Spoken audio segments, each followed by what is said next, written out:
March 12, 1946. Camp Angeles, Luzon, Philippines.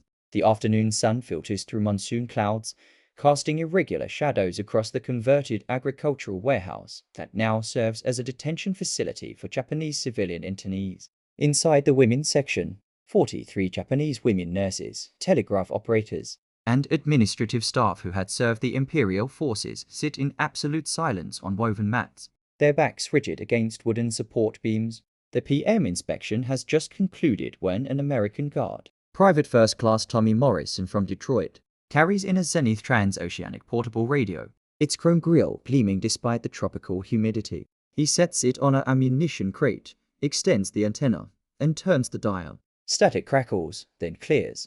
A woman's voice emerges, Dinah Shaw singing. I'll walk alone, her voice rich with emotion, unrestrained, filling the space with something the prisoners cannot immediately comprehend. 22-year-old Yamamoto Keika, who had worked as a communications specialist for the Imperial Navy, later wrote in her diary, "We thought it was a trap, a test, a cruel game." In Japan, women on radio spoke only to relay official messages in prescribed tones. This voice was singing about loneliness, about waiting, about personal feelings. We had never heard a woman's voice contain so much freedom. The presence of Japanese women in military support roles represented a contradiction within Imperial Japan's own ideology, one that the war's demands had forced upon a society that strictly defined female participation in public life. These women, captured across the Philippines, Indonesia, and Pacific Islands, had served in capacities that Japanese PI or society would have deemed impossible or improper for women to fill. Yet even as they performed duties essential to the war effort, they remained confined within rigid behavioral protocols that denied them individual expression. The radio, that simple electronic device humming with vacuum tubes and electromagnetic waves, would become the unexpected medium through which these women encountered an entirely different conception of female existence. One where women's voices carried not just information but emotion, personality, and autonomous artistic expression. The Japanese women POWs had existed within a communication paradigm where female voices on radio waves served purely functional purposes. Tokyo rose the various English-speaking women who broadcast Japanese propaganda had been the most prominent example. Yet even these broadcasts, designed to demoralize American troops, maintained strict tonal control. Iva Takuri, one of several women who performed as Tokyo Rose, later testified that Japanese producers required her to speak in a specific register, neither too high nor too low, never emotional, always maintaining what they called appropriate feminine reserve. The female announcers on NHK, Japan's national broadcaster, delivered weather reports, casualty lists, and official proclamations in voices trained to be indistinguishable from one another. Individual personality subsumed into institutional uniformity. The concept of a woman singing personal emotions over public airwaves, expressing individual artistic interpretation, existed entirely outside their experiential framework. The Zenith radio became a daily fixture in the detention facility, its presence authorized by Colonel James Patterson, who oversaw the camp's psychological operations. Patterson's reports to MacArthur's headquarters reveal a deliberate strategy. Exposure to American cultural broadcasting serves dual purpose, demonstrates American technological superiority, while providing subtle ideological contrast to Japanese totalitarian information control. Particular attention paid to female vocalists as these appear to generate strongest psychological response among female detainees. What Patterson's clinical language failed to capture was the profound disorientation these broadcasts created. The women prisoners found themselves confronting not just different music, but an entirely different relationship between femininity and public expression. On March 15th, 3 days after the radio's introduction, the Andrews Sisters' Boogie Woogie Bugle Boy played during the evening broadcast from Armed Forces Radio. Tanaka Michiko, a 31-year-old nurse who had served at field hospitals across the Philippines, described the moment in testimony given years later.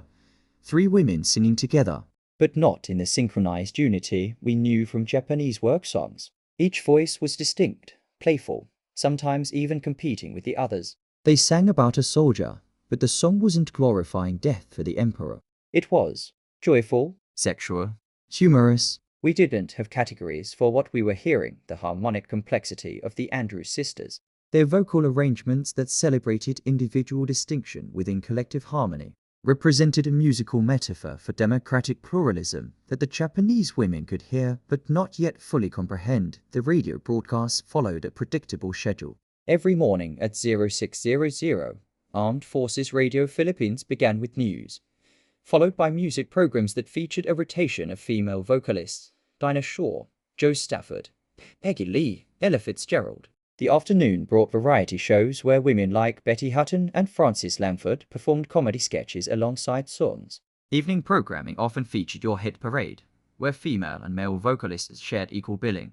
This gender parity in broadcasting, and remarkable to American ears, struck the Japanese women as revolutionary. In Imperial Japan, mixed gender performance on radio was virtually unknown. Considered improper mixing of male and female spheres, statistical analysis of NHK's wartime broadcasting, conducted post-war by Allied occupation authorities, revealed that female voices constituted less than 4% of total airtime, with 90% of that percentage devoted to official announcements rather than entertainment or artistic expression. In contrast, Armed Forces Radio featured female performers in approximately 35% of its music programming, with women hosting their own shows, conducting interviews, and engaging in unscripted banter with male colleagues. This quantitative difference reflected qualitative distinctions in how each society conceived women's public voices, one as carefully controlled instruments of state messaging, the other as individual artists free to express personal style and emotion. The transformation in the POW's perception occurred gradually, measured in small behavioral changes that American guards documented with curiosity. By late March, some women had begun humming melodies from the radio broadcasts while performing camp duties. Sergeant Patricia Hughes, one of the few female American personnel at the camp, reported, "Yesterday I heard 3 Japanese women trying to harmonize Don't Fence Me In while washing laundry. They didn't know the English words, just humming the melody, but they were attempting the harmonic arrangements, one taking the high part, one the low, one the middle. When they noticed me watching, they immediately stopped and bowed apologetically, as if they'd been caught committing some transgression." On April 2, 1946, a special broadcast of command performance featured Judy Garland singing Over the Rainbow. The impact on the Japanese women was immediate and profound. Yamamoto Keiko's diary entry for that date reads, "The American woman sang about flying beyond rainbows, about dreams and wishes." Her voice broke with emotion at certain phrases. We could hear her almost crying while singing. In Japan, such display of personal emotion in public performance would be shameful, evidence of lacking self-control. But the American guards were also listening, and some were crying too. They weren't ashamed. The emotion was the point, not a failure. The song wasn't about the nation or duty or sacrifice. It was about individual hope. We had no framework for this. The radio became a contested object within the prisoner's own social dynamics. Older women, particularly those who had served in administrative roles maintaining military hierarchy, initially attempted to limit exposure to the broadcasts. Matsu Haruko, a 45-year-old senior nurse who had managed field hospitals, tried to organize formal listening sessions where women would sit in prescribed formations, maintaining proper posture and silence. This attempt to impose Japanese military protocol on American radio consumption created its own contradictions. How does one maintain rigid ceremonial attention while listening to Dinah Shore sing Shoe Fly Pie and Apple Pandowdy? The incongruity eventually defeated the effort, and informal listening became the norm. The presence of African-American female vocalists on Armed Forces Radio introduced another layer of cognitive dissonance. When Ella Fitzgerald's recording of A Tisket, a Tasket played on April 8th, several Japanese women asked Sergeant Hughes if the singer was really American. In Imperial Japan's racial hierarchy, the concept of a black woman achieving artistic prominence in American society seemed impossible. Hughes later recalled, "I tried to explain that Ella Fitzgerald was one of our most celebrated singers, that she performed for mixed audiences, that her records sold to all Americans. They kept asking if she was some kind of special exception. When I said there were many successful black female singers, they looked at me like I was describing science fiction." The radio's technological quality itself became symbolic of American industrial capacity. The Zenith Transoceanic, with its multiple bands, superior sound quality, and robust construction, far exceeded any Japanese civilian radio equipment the women had experienced. Watanabe Sumiko, who had worked as a telegraph operator, marveled at the device's engineering in a post-war interview. The radio could receive signals from stations thousands of miles away. We could hear Australia, Hawaii, even sometimes California. The sound was clear, powerful. Japanese radios were tools for receiving government broadcasts. This American radio was a window to the entire world. The difference wasn't just technological, it was conceptual. They built radios assuming people would want to hear everything, not just what authorities permitted. By mid-April, an unexpected development occurred. Some Japanese women began requesting specific songs they had heard previously. This act of stating personal preference, of expressing individual desire for particular cultural content, represented a profound behavioral shift. In Japanese military culture, individual preferences were suppressed in favor of collective unity. The idea of a subordinate, particularly a female subordinate, especially a prisoner expressing personal cultural taste, would have been unthinkable weeks earlier. Yet here was Takahashi Yuki, a 20-year-old former clerical worker, asking Sergeant Hughes if she could hear that song about the train, referring to Chattanooga Choo Choo by the Glenn Miller Orchestra, featuring Marion Hutton. The emotional complexity of female vocal performances on American radio stood in stark contrast to the limited emotional range permitted in Japanese women's public expression. When Billie Holiday's God Bless the Child played on April 20th, her distinctive phrasing and emotional depth created what Private Morrison described as absolute silence in the barracks. You could hear a pin drop. The song's lyrics about independence and self-reliance, delivered in Holiday's uniquely vulnerable yet strong style, challenged every assumption about how women's voices should sound in public space. Yamamoto Keiko wrote, "This woman sang as if she had lived 100 lives, each phrase weighted with experience. We had been taught that women's voices should be light, apologetic for taking up space. This voice claimed space, demanded attention, refused to diminish itself." The radio broadcasts included comedy programs featuring female performers like Gracie Allen and Joan Davis, introducing the concept of women as professional comedians. On April 25th, when the Joan Davis show aired, the Japanese women initially couldn't comprehend what they were hearing. Women making jokes, being intentionally funny, using their voices for humor rather than subservience. This existed entirely outside their cultural experience. Tanaka Michiko later recalled, "We didn't understand the English words, but we could hear the audience laughing at things the woman said." She was making Americans laugh, and not by being mocked or diminished, but by being clever. The laughter was with her, not at her. In Japan, women could be amusing only by being childlike or confused. This woman controlled the humor, the technical quality of female vocal recordings broadcast over armed forces radio revealed American recording industry sophistication. Multi-track recording, advanced microphone techniques, and professional studio production created intimate vocal presentations impossible in Japanese broadcasting. When Joe Stafford's You Belong to Me played, her voice seemed to exist in the same room as the listeners, each breath audible, every subtle inflection preserved. This technological intimacy created parasocial relationships between listeners and performers, a phenomenon the Japanese women found simultaneously disturbing and compelling. They were experiencing emotional connection to women they would never meet, women who didn't know they existed, yet whose voices felt personally present. By May 1946, the radio had fundamentally altered the social dynamics within the detention facility.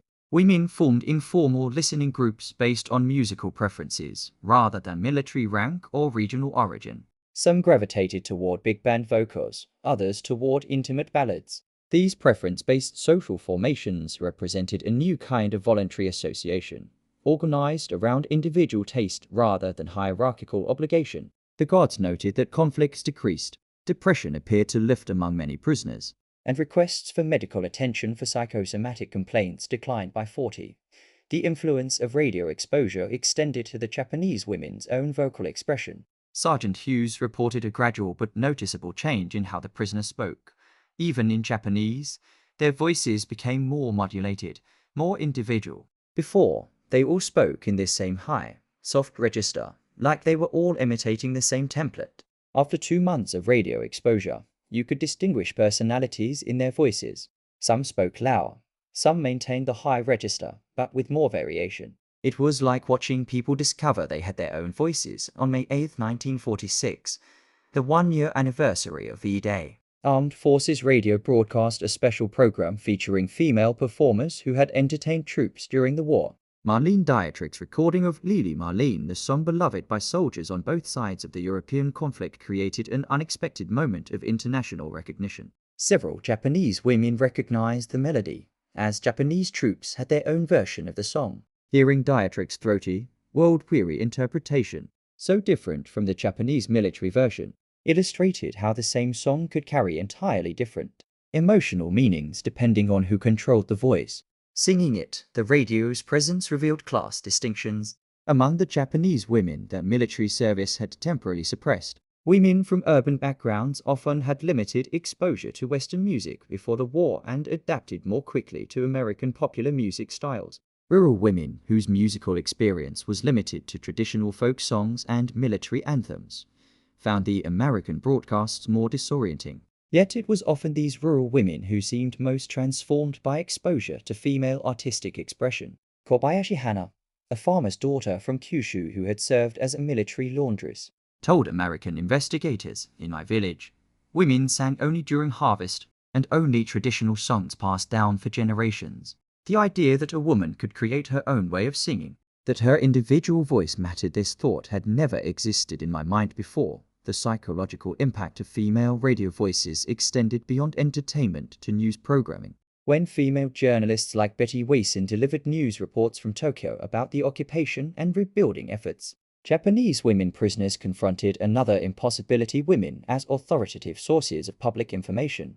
Wason's broadcasts, which included interviews with Japanese civilians adapting to occupation, presented Japanese voices filtered through American female journalism. This mediation Japanese experiences interpreted by American women created complex reactions among the prisoners, mixing resentment at occupation with fascination at female professional authority. By late May 1946, some Japanese women had begun to learn English primarily through song lyrics. They would transcribe phonetically what they heard, then ask American guards for corrections. This self-directed language learning, motivated by desire to understand song lyrics rather than military orders, represented agency in education. The songs became mnemonic devices for English acquisition, with emotional associations making vocabulary memorable. "I'll be seeing you" taught future tense and romantic vocabulary. "Don't sit under the apple tree" introduced conditional statements and natural imagery. Language learning through female vocal performance created associations between English and emotional expression rather than military command.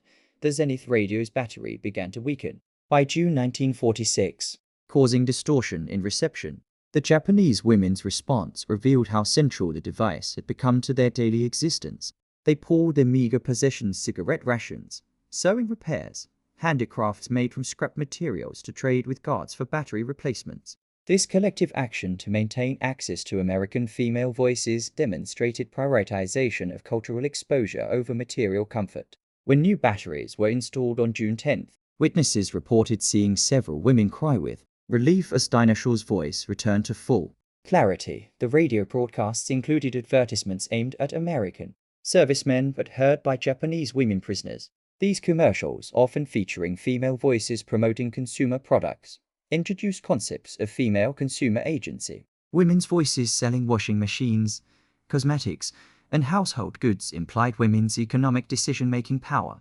A Lucky Strike advertisement featuring a female vocalist claiming, "I choose Lucky Strike for its smooth flavor," presented individual preference as marketable identity. These commercial messages, intended to sell products, inadvertently sold concepts of female autonomy and consumer choice. On June 20, 1946, Armed Forces Radio broadcast a special program honoring Women's Army Corps members, featuring interviews with female service members discussing their military roles and post-war plans. Japanese women prisoners heard American women describe flying aircraft, managing logistics operations, and planning to attend university on the GI Bill. Yamamoto Keiko wrote, "These women soldiers spoke about their futures as if they controlled them. They talked about becoming doctors, engineers, business owners. They had served in war not as comfort women or invisible supporters, but as uniformed members of military forces. Their voices carried authority earned through service, not despite being women, but as women. The transformation reached a crescendo on July 4, 1946, when Armed Forces Radio broadcast Independence Day special featuring Kate Smith singing God Bless America. The song's emotional patriotism, delivered in Smith's powerful contralto, created an unexpected response among Japanese women prisoners. Several began crying, not from sadness, but from what Sergeant Hughes described as emotional overflow. They were experiencing patriotic emotion directed toward a nation that wasn't their own, feeling moved by another country's anthem of freedom. This emotional transgression, feeling patriotic sentiment for the enemy, revealed how thoroughly the radio had disrupted their ideological conditioning. Cultural contamination became a concern among some Japanese women who feared they were losing their essential Japanese identity through exposure to American female voices. Matsu Haruko wrote in a confiscated letter, "We are becoming American in our hearts. We laugh at their jokes, cry at their songs, dream in their voices." What will we be when we return to Japan? Not Japanese, not American, but something in between, women who have heard too much freedom to forget its sound. This anxiety about cultural identity reflected recognition that exposure to alternative models of femininity had fundamentally altered their consciousness. The radio's influence extended to physical comportment. American guards noted changes in how Japanese women prisoners moved and gestured. The rigid, minimized movements characteristic of Japanese feminine propriety gradually gave way to more expansive gestures. Women began walking with longer strides, sitting in more relaxed postures, using their hands while speaking. These embodied changes reflected internalization of the confidence and spatial claiming they heard in American female voices. The body was learning what the voice was teaching, that women could occupy space without apology. By August 1946, as repatriation negotiations progressed, the prospect of returning to Japan created anxiety specifically related to losing access to American radio. Several women asked if they could purchase radios to take back to Japan. When told that occupation authorities would likely restrict radio ownership, particularly devices capable of receiving American broadcasts, the women exhibited what camp psychologist Captain David Miller described as anticipatory grief. They were mourning the future loss of voices that had become daily companions, teachers of an alternative way of being female in the world. The final weeks before repatriation saw intensive listening sessions,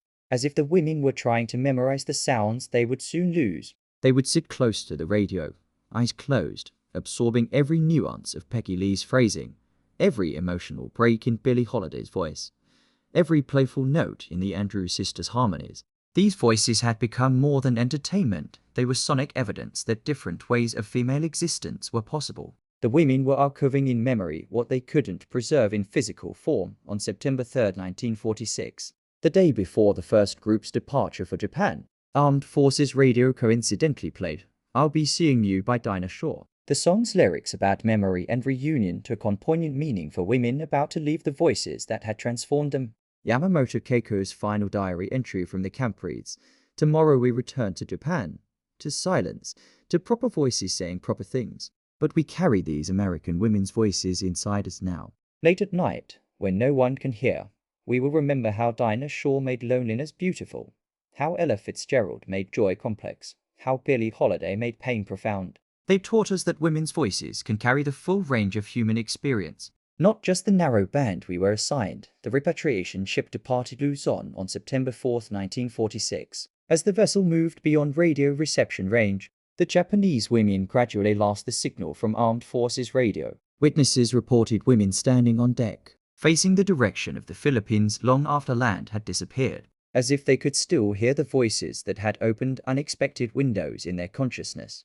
The silence that followed was not just absence of sound but absence of possibility. A return to a world where women's voices serve power rather than expressing self. Upon return to Japan, many of these women found themselves unable to fully reintegrate into traditional Japanese feminine roles. They had heard too much, experienced too much cognitive expansion, to compress themselves back into purely war constraints. Some sought out jazz clubs in occupied Tokyo where they could hear live performances by Japanese women singers beginning to imitate American vocal styles. Others purchased black market radios, risking legal consequences to catch distant signals from American stations.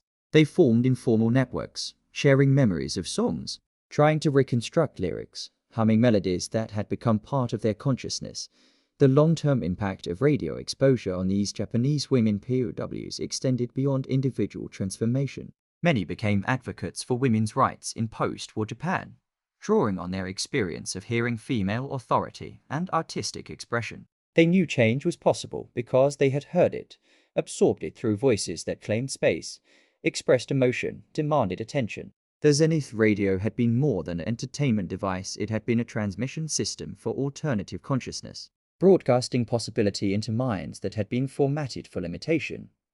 The epilogue of this sonic encounter reveals fundamental truths about how culture transmits through voice, how authority sounds, how freedom resonates. The American female singers, broadcasters, and comedians who performed over armed forces radio never knew they were teaching lessons about democracy, individuality, and female agency to Japanese women prisoners. They were simply performing their art, expressing their personalities, claiming their professional spaces. Yet their voices carried more than entertainment. They carried evidence that societies could organize differently, that women's voices could serve purposes beyond subordination, that individual expression could coexist with collective function. The radio, that assembly of tubes, resistors, and electromagnetic receivers, had become an instrument of ideological transmission more powerful than any propaganda broadcast. It didn't argue for female liberation. It simply presented it as accomplished fact, normalized through popular culture.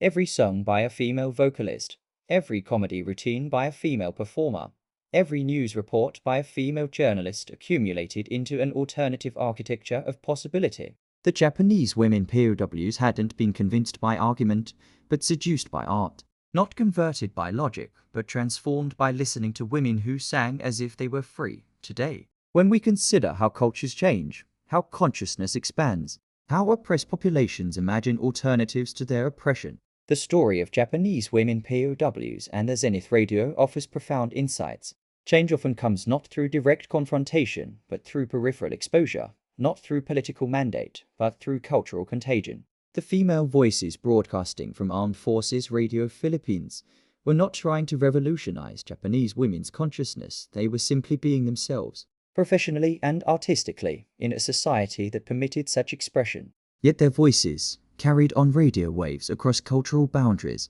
planted seeds of possibility that would grow in unexpected soil. The transformation from shock to recognition to internalization traces the arc of consciousness expansion. The Japanese women began by being shocked that female voices could carry such authority and emotion. They moved to recognizing these voices as legitimate expressions of female experience. Finally, they internalized these vocal models, carrying them back to Japan as alternative templates for female existence. The radio had made audible what had been unimaginable: women as full participants in cultural creation, not just recipients of cultural instruction. In the end, the simple act of hearing Dinah Shore sing about walking alone, of listening to Ella Fitzgerald scat through musical complexities, of absorbing Billie Holiday's emotional ecology, had done more to transform these women's understanding of female possibility than any political re-education program could have achieved. The voices had bypassed intellectual defenses, entering through aesthetic appreciation, lodging in emotional memory, becoming part of their interior soundscape. They returned to Japan carrying American women's voices in their hearts, permanent reminders that somewhere in the world, women sang their own songs in their own voices, and the world did not collapse but rather expanded to accommodate their sound. The Zenith radio sits now in a military museum, its chrome grille tarnished, its tubes long dead, its batteries corroded. Yet its legacy lives in the memories of aging Japanese women who still remember the first time they heard Dinah Shore's voice break with emotion, who can still hum fragments of songs they learned through barbed wire, who know that women's voices can carry more than submission, because they heard the evidence broadcast at 50,000 watts from transmitters in Manila. The radio waves have long since dissipated into cosmic background radiation, but the consciousness they carried continues to resonate, proof that freedom, once heard, can never be entirely silenced.